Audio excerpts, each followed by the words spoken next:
अ, बच्चों आज हम त्रिवर्णः ध्वजः ये हमारा आज का पाठ पढ़ेंगे। अब इस पाठ ये के ऊपर लिखा है अष्टमः पाठः। अब अष्टमः पाठः इसमें से केवल अगर हमने अष्ट को लिया तो अष्ट का मतलब होता है 8 और अष्टमः यानी 8वां।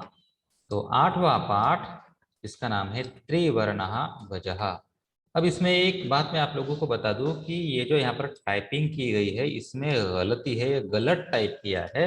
आपके पुस्तक में गलती है, ये गलत टाइप किया है। ये सही क्या है मैं आप लोगों को बताता हूँ।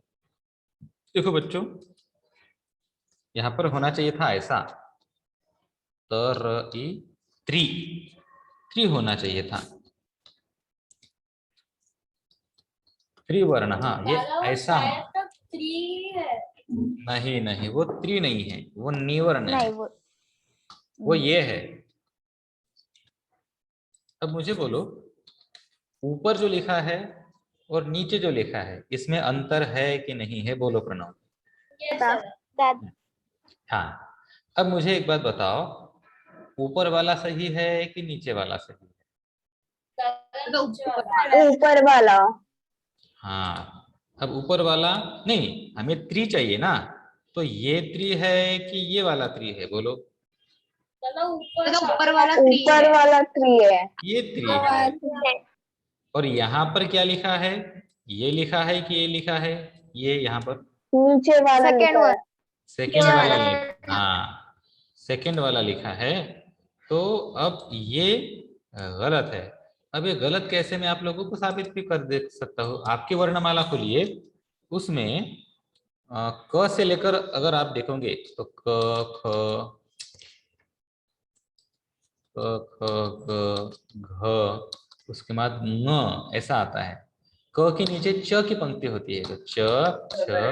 यस दादा, हाँ च है ना? के ज झ के बाद में आता है।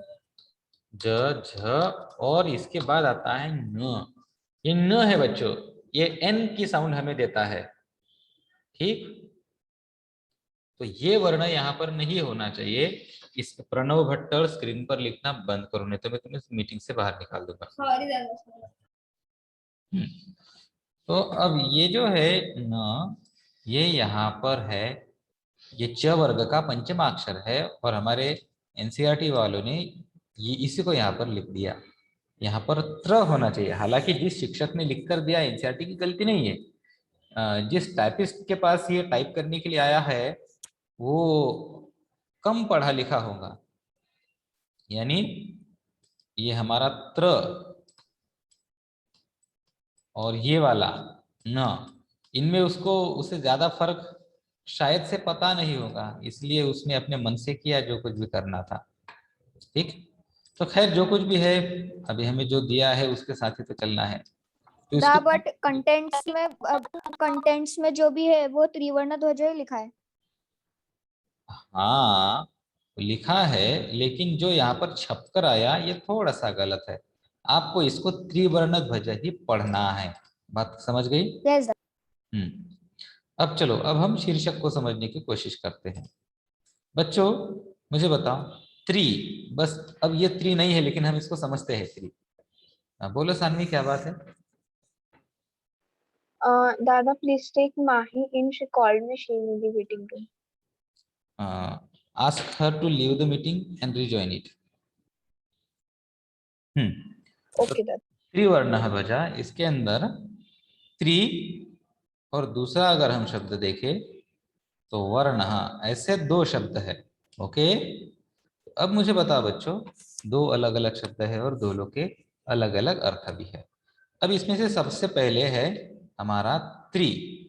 बोलो, त्रि का अर्थ क्या है? तीन। तीन। तीन, बहुत सही। और वर्ण? कलर। कलर दादा, हाँ, कलर। तीन रंग, तीन रंग। तो तीन रंग अर्थात त्रिवर्ण, इसका मतलब हुआ, आसान आपकी भाषा में बताओ तो तिरंगा। समझ गया? त्रिवर्ण का मतलब क्या हुआ? तिरंगा। और ध्वज, ये जो अंतिम शब्द यहाँ पर है फ्लैग, इसका अर्थ तो सभी को Flag. पता है, तिरंगा झंडा, Flag. है ना। Flag. विजयी विश्व Flag. तिरंगा प्यारा, Yes. झंडा, ठीक है, तिरंगा झंडा, थ्री कलर्ड फ्लैग, तिरंगा। तो हमारा जो राष्ट्रध्वज है तिरंगा ध्वज, इसके बारे में इस पाठ में चर्चा है। अब बच्चों मुझे बताओ, एक सवाल का जवाब दीजिए, क्या है तिरंगा? आप लोग क्या समझते हो? तुम्हें क्या लगता है कि तिरंगा क्या चीज है? अपन का फ्लैग जो है वो 3 कलर्स का है। हाँ, वो सभी को पता है, लेकिन वो क्या मायने रखता है Tricolor. हमारे लिए? हाँ, Tricolor. हाँ, लेकिन वो हमारे लिए क्या मायने रखता है? हमें क्यों जानना चाहिए तिरंगे के बारे में? Because it's the flag of our nation. देखो तिरंगा, that we are Indian. हाँ, देखो हम सब लोग हिंदुस्तानी हैं और हिंदुस्तान की निशानी है तिरंगा, ठीक, हिंदुस्तान की निशानी है तिरंगा। जब लड़ाई होती है तो लड़ाई में उस ये झंडे की शान के लिए हमारे देश ने बहुत सारे नौजवान सैनिक खोए हैं, शहीद हुए हैं। जब हमारी आज़ादी की लड़ाई लड़ी जा रही थी, तब ये तिरंगे का निशान ही लेकर हमारे स्वतंत्रता सेनानी आगे बढ़ते थे और अंग्रेजों से लड़ते थे। तो हमारा ये जो तिरंगा झंडा है, ये हमें क्या सीख देता है, ये आज हम इस पाठ में पढ़ेंगे। तो बच्चों, क्या आप सब लोग इस पाठ को पढ़ने के लिए तैयार हैं? Yes, Dada. Yes, दादा। हाँ, Yes, दादा। बहुत Yes, बढ़िया, Dada. बहुत अच्छे हैं मेरे बच्चे। तो चलिए हम इस पाठ को अब सीखना आरंभ करते हैं। अब देखो, एक और वैशिष्ट्य है इस पाठ का कि ये पाठ नाट्य स्वरूप में है, यानी एक नाटक रूप में है, संवाद स्वरूप में है।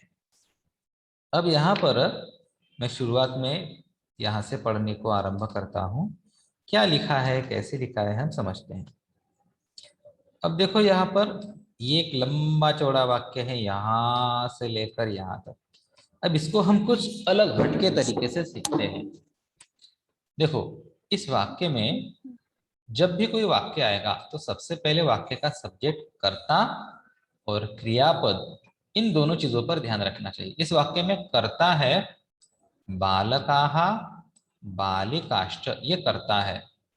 मैं इसको अलग रंग से रंगाना चाहता हूं और अलग तरीके से भी। केचन बालकाः काश्चन बालिकाश्च, ये हमारा सब्जेक्ट है, कर्ता है। अब केचन बालकाः, केचन बालकाः यानी कुछ लड़के, और काश्चन बालिकाश्च और कुछ बालिकाएं, लड़कियां, कुछ लड़के और कुछ लड़कियां। यहां तक समझा बच्चों? Yes, Dada.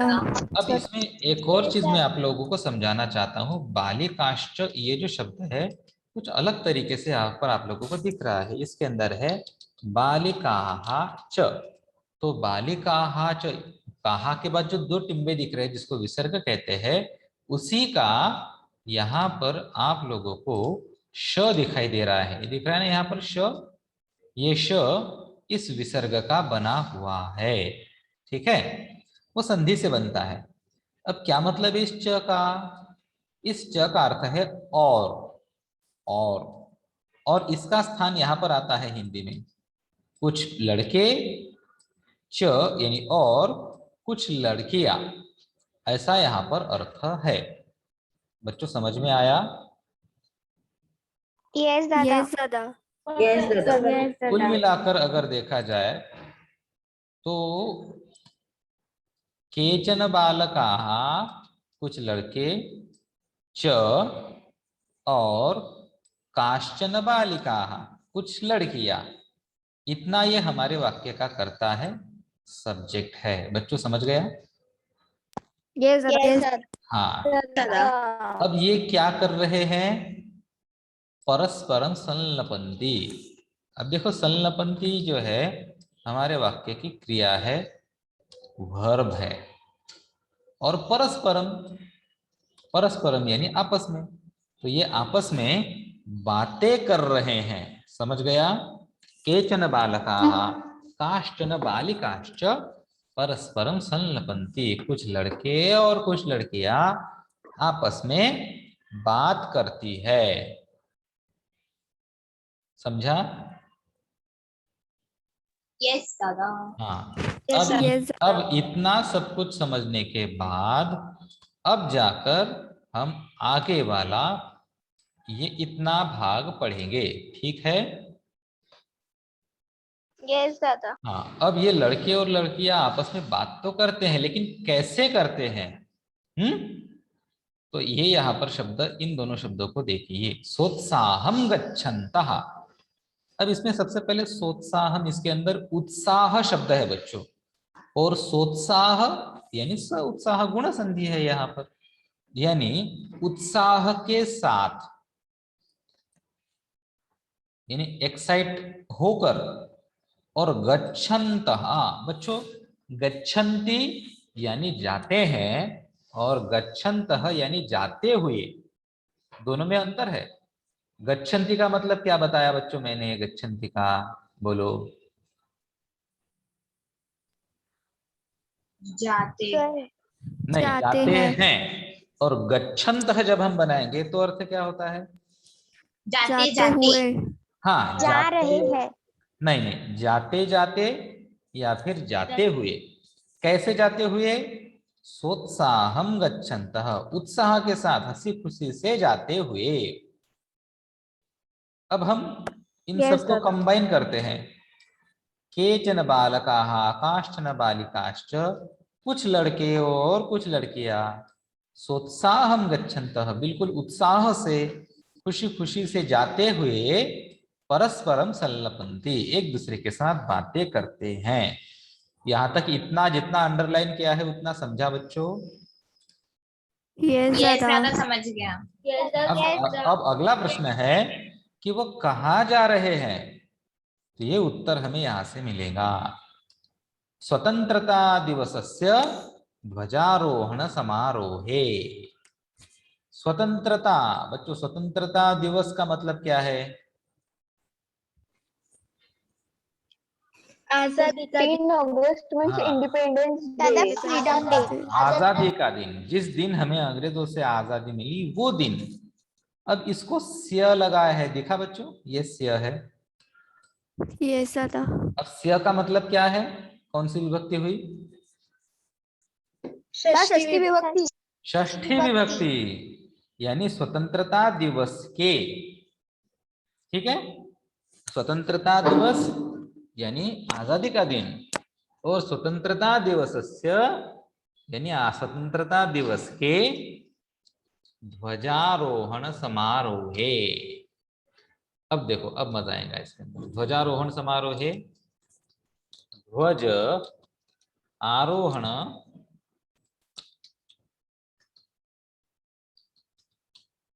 जमा। दादा इसका मैं बताऊं? बोलो बोलो बोलो। दादा इसका मतलब कि flag hosting ceremony. Correct correct correct correct. देखो, ध्वज यानी हमारा झंडा।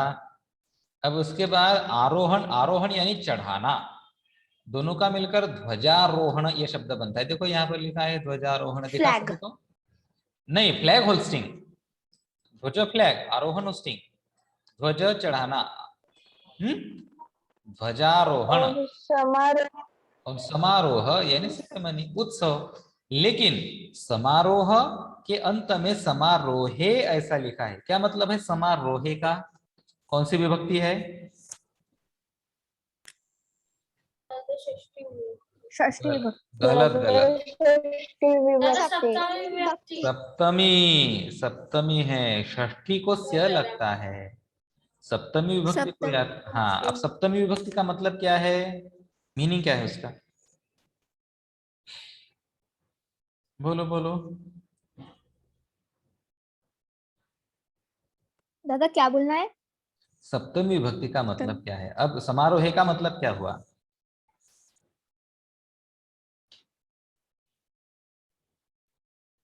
देखो समारोह यानी समारोह में। हाँ बिल्कुल सही, श्लोक ने सही उत्तर दिया।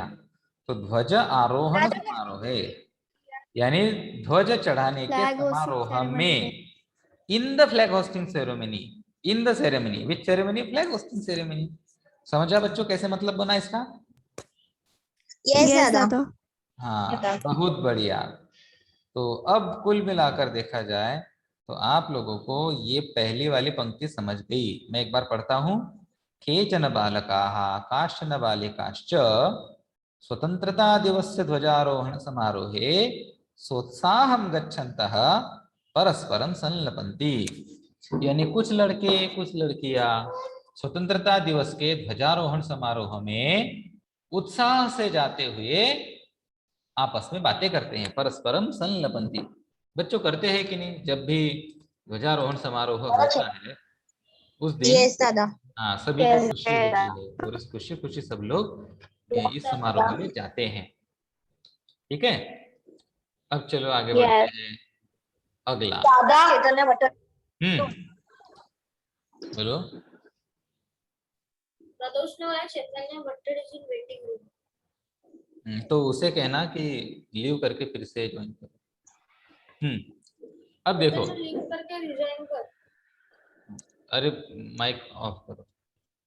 अब देखो, अब हम देखते हैं कि वे बच्चे क्या क्या बात करते हैं। देवेशः वदति। अब देखो जब भी ड्रामा होता है ना, तो यहाँ पर जो डैश लिखिए इसको वदति बोलना चाहिए। अगर यहाँ पर बोलने वाले ज्यादा रहे तो वचन के अनुसार वदतः अथवा वदंती बोलना चाहिए। यहाँ पर देवेश अकेला है, तो देवेशः वदति, देवेश कहता है। क्या कहता है? देवेश कहता है अद्य स्वातंत्र्य दिवसः। अद्य स्वतंत्रता दिवसः। अब इसमें से अद्य इस शब्द का अर्थ होता है आज। आज अद्य यानी आज, आज आज स्वतंत्रता स्वतंत्रता दिवस दिवस है। है। हाँ आज हमारा स्वतंत्र दिन है। और आगे वो कहता है, अब देखो यहाँ पर फिर से मैं इसी तरह से समझाऊंगा। प्राचार्य, प्राचार्य यानी किसे कहते हैं प्राचार्य? प्रिंसिपल।